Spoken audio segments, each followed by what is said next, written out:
नमस्कार, किरण home creation मध्ये आपले स्वागत। आजच्या व्हिडिओमध्ये चिवळीच्या भाजीचे वडे करणार आहोत। चिवळीची भाजी निवडून दोनदा पाण्याने धुवून घेतली व बारीक बारीक चिरून घेतली। चिवळीची भाजी 1 वाटी परातीमध्ये घालते, त्यात 1 वाटी कणिक घालते, अर्धी वाटी घोळण म्हणजेच तांदूळाचे पीठ, अर्धी वाटी बाजरीचे पीठ, 2 चमचे बेसन, 1.5 चमचा तिखट, 1 चमचा मीठ, पाव चमचा हळद, आलं लसूण जिरे पेस्ट, 3-4 पाकळ्या लसूण, अर्धा इंच आलं, 1 चमचा जिरे यांची पेस्ट, 2 चमचे तीळ, 1 चमचा ओवा, कोथिंबीर आवडीनुसार, 2 चमचे दही मिक्स करते, 2 चमचे तेल घालते, मिक्स करते, पाणी घालून भिजविते, पाणी थोडं थोडं घालून भिजविते, थोडं घट्ट भिजवायचं।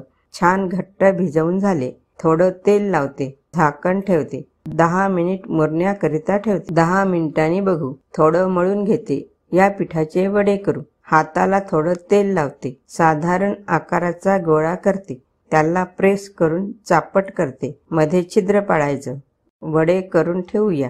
साधारण आकाराचा गोळा घ्यायचा, गोल करून चापट करायचं, मध्ये छिद्र पाडायचे। तेल तापले, तेलामध्ये वडे सोडूया। अगोदर वडे करून ठेवले की वडे तेलामध्ये पटपट सोडता येते। या भाजीचे पराठेही करू शकता। ही भाजी थंड असते। मंद जाळावर 3-4 मिनिट होऊ देते, 3-4 मिनिटांनी पलटविते। लालसर तांबूस झाले, दुसऱ्याही बाजूने 3-4 मिनिट होऊ देते, दोनही बाजूने लालसर तांबूस झाले, काढून घेते।